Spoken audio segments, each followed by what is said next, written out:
Hey everybody, it's Rod with PhotoFair coming at you with another video. Today I want to talk about the very cool Crown Graphic. This is a little press camera in 6x9, so it uses roll film, which makes it much easier to deal with than a 4x5, and look how small it is. This is actually a little mini press view camera, and you can pick these up a couple $100, $300-400 depending on what lens is on it. These things are awesome. So first of all, you can see how small it is. It's got the little Calert rangefinder on here, which is coupled. It does work. This one needs to be cleaned up a little bit. I don't use the rangefinder that much, but I do enjoy using the rangefinder option. So what you've got here, little folding cameras, a little button up on the top here. You push that and it pops this guy out. You've got a little rail bed here, just like you would with a field view camera. Pretty cool, pretty easy to use. Now to get inside, there's this little lever right here, and you simply, you probably can't see that very well, I'll probably show you close up here in the window, and then you just slide the whole mechanism out. There's a stop right here, and you can adjust the stop for different lenses. This one's got the little 101mm Ektar, covers 6x9 with plenty of range of movements. Now, what makes these cameras cool, besides being so compact and lightweight, is they give you the ability to shoot spontaneously using the rangefinder to focus and kind of have that classic old, press photographer from the 50s kind of thing going on. But it also allows you to actually take some pretty good landscapes because the camera does have some limited movements. You can actually tilt the front to get a little tilt action on there. You can do a rise movement on the front as well to give you perspective control. It's not a full set of movements by any means, but definitely some basic, commonly used view camera movements are available on the camera. It's even got this clever little finger grip here for holding it. There are attachments out there for these cameras, like big extra grips, all the stuff that they used to use when these were mainstream cameras. If you're taking a landscape photo, you can actually focus right off the ground glass here. And just like a viewfinder, put a little loop on there, get real precision, sharp focus right off the ground glass. I'll show you in a little bit how to open the shutter so that you can look through it prior to loading your film. Now, this is a Graph-Lock back. It is important that if you want to shoot roll film with the camera, that you get one with a Graph-Lock style back. Let me show you how to identify that. On the back of the camera here, you'll see these little levers here, and you can pull these levers, slide them away from the camera, and that allows you to pull this whole mechanism off. This is a roll film back. This is a 6x9 roll film back. I'm going to show you how to load one of these, just in case you haven't loaded 120 in a roll film back. This is designed specifically for the smaller 6x9, 6x6, 6x7 cameras. They're all the same camera, by the way. It's just the back that determines the format that the camera is. 6x9 is the maximum you can go on this particular camera. But you could put a 6x6 and shoot squares on there if you wanted to. You would just have to find a 6x6 roll film back. This is a Graflex Graph-Lock style back. It will not fit 4x5 cameras. It's made specifically for the mini Crowns. Okay, so make sure you get the right one. Preferably buy one of the cameras where it's a kit and you've already got the roll film back. That's even better. Even if you're going back and forth between the ground glass for focus and the back, it's a pretty quick connection. So that's kind of nice. When you're shooting with the rangefinder, of course, you just have this thing tucked away in your camera bag and you're just out there shooting. Okay, so we'll show you how to load one of these as well, and kind of go over just a few bits with the features here. So you're focused just on the rail here, all right, and that focuses either off the ground glass or to the coupled rangefinder. What I really like about the Crown, besides the fact that you can pick one up from, say, 2.5 to 3.5, and, obviously there's some more rare and exotic lenses that you can put on these cameras. But if you get one with an Ektar like this, really $300 should get you a camera like this, and it's a heck of a nice camera for $300. The nice thing is you can still find the lens boards for the little mini Crowns. This is the little tiny little lens board here, and you can get 3-4 lenses for this thing if you want. Again, I really love this 101 Ektar. It's really sharp. I've even used this on a bellows unit with my Canon EOS R and gotten some beautiful images through it.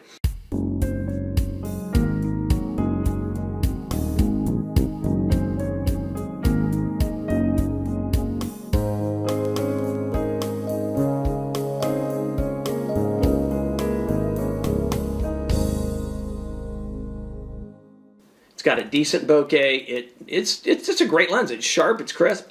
You know, not really a lens you probably want to shoot wide open. 4.5 is your maximum aperture. That's kind of fast for a view camera lens. Of course, it's kind of slow for a modern camera lens, but for the old view cameras, that was a pretty fast lens. A lot of lenses were 5.6 or even f8. But you want to probably shoot this if you're trying to do a landscape, at least at f8, to really sharpen things up. But it's a very good lens, and it just has a beautiful classic look to it.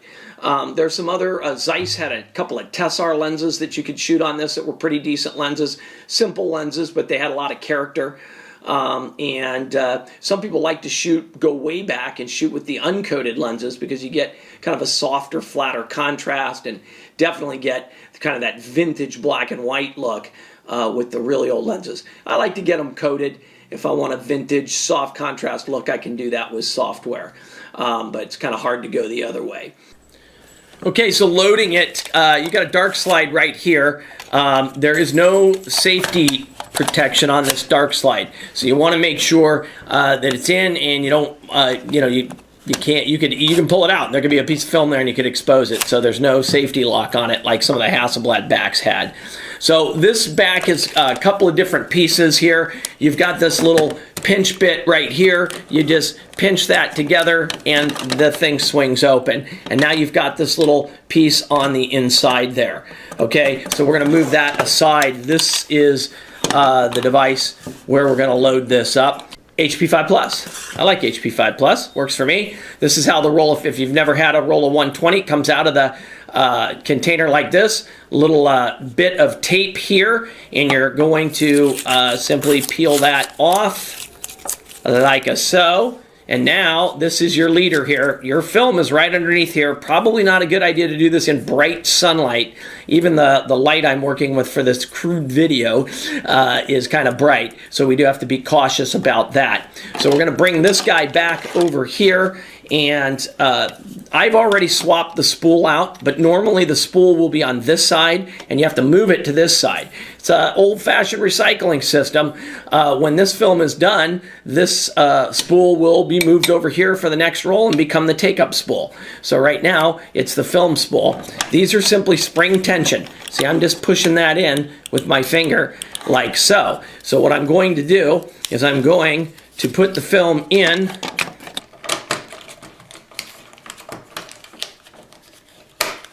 Okay, so it's all secure in there. And we're going to come like so. And we'll come on over the back of the pressure plate like so.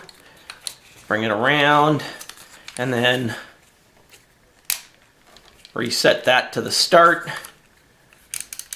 And put the leader, see if you can see that, right in the little slot there. Like so. And then you start to crank. I like to make sure that this catches so it doesn't slip out by putting my finger on it right there. And then we're going to line that arrow up. That little arrow right there is where we want to line that up right there. Okay, a little bit past is fine. And then we put it back in here. Now it'll only go in one way, and then it just snaps closed like that. Okay, so if I tried to flip it around the other way, it wouldn't work. So then we are going to make sure the dark slide is in, and we just start advancing it, and it will automatically stop at number 1. And now we are ready to go, just like that. Okay, so that's kind of the trick to loading the back. Now I want to show you the lens operations with that little Ektar lens I have. Okay, so here's my little Ektar lens. You can see it's got a coated front element there. I even think it's coated on the rear.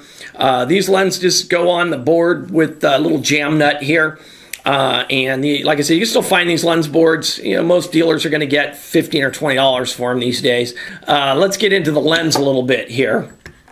Okay, so this is an old school flash sync right here. I don't even know if you can find the proper connector. If you wanted to use flash with this, you'd have to get some kind of an adapter for that for a traditional PC cord. So this is how you cock the shutter. It is a two-step process to make an image with this. So you cock the shutter here, and then your f-stop is on this little dial right here. Okay, and you can see the diaphragms on the back here stopping down as I move that lever. Okay, so nice F8 there. And then to fire the shutter, it's this mechanism here. And this is coupled. There it goes, just fired the shutter. Your speeds are on this dial right here. This is an interesting shutter. This is one of the ones that went up to 1/800th of a second. These shutters are notorious for having some problems though. It's, you know, they can be repaired still, but they do occasionally have problems. But it was so way ahead of its time with that 1/800th of a second. It goes all the way down to timed 1 second. And basically roughly one stop increments all the way up to 1/800th of a second. So pretty impressive there. This little dial right here, this is X-Sync. So if you were using a flash, electronic flash unit plugged into this PC terminal here, that's the position you use. You also have additional positions for the old school flashes that actually had a burn time. The different syncs for different types of devices that for the most part we don't use anymore. So if you are going to use an electronic flash via a coupler with the little deal here, you'll put it on the X-Sync for that. This really doesn't have any bearing on your non-flash type shot. So anyway, recap, f-stops here. Shutter speeds is the big round dial on the edge. Cock it here, release it here. So that's kind of the trick with the lens. Focus is done on the camera. I'll show you some of the basic functions on the camera.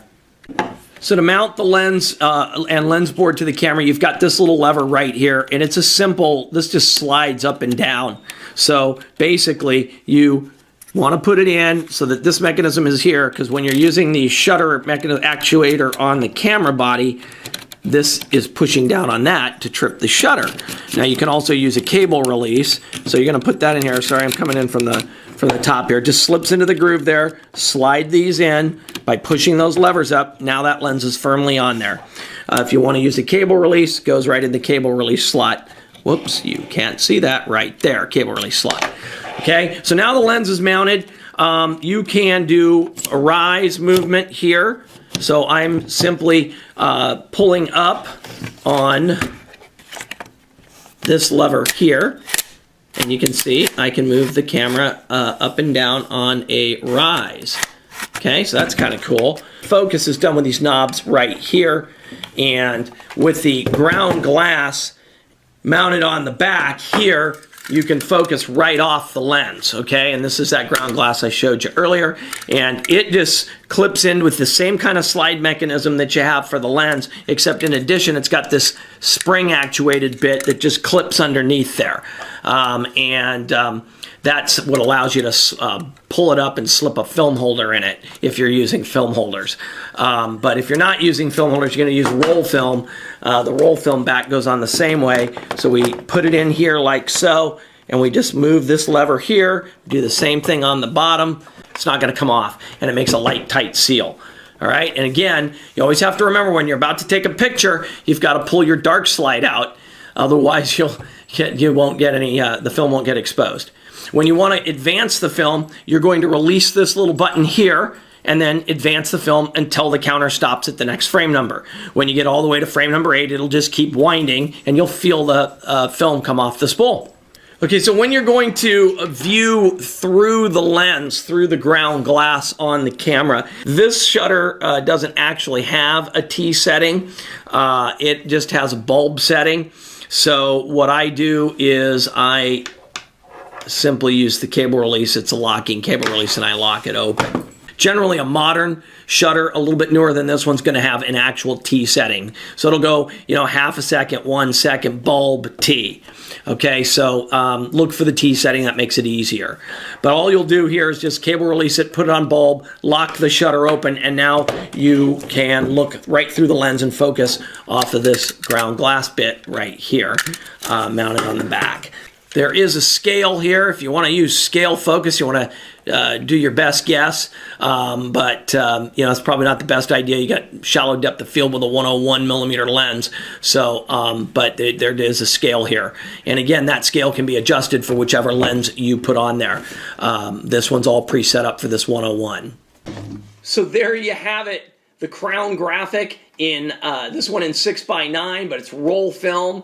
Easy to use, lots and lots of fun, and it's another relatively inexpensive toy you can get at Photo Fair. Next show coming up May 18th at the Newark Pavilion, and then another show in Portland in August. You can check out photofair.com for more information on Photo Fair. There's lots of camera shows all over the country. We have one coming up next month in Seattle, actually the Seattle area. It's in Kent, and that's a big show, probably the biggest single day show on the West Coast. They have probably 140, 50 tables in this big hall. It's a great show. I'll be there. It's a lot of fun, and lots of shows. Check Google to see if there's any local shows near you, and you can find these on eBay and other sites as well. But it's always kind of nice to go to the shows and hold them, feel them, touch them, ask some questions about it, and really make sure you're getting the one that you really, really want. So hope to see you at the next Photo Fair on May 18th or at other camera shows up and down the West Coast. And until the next video, thanks for watching, and we'll see you.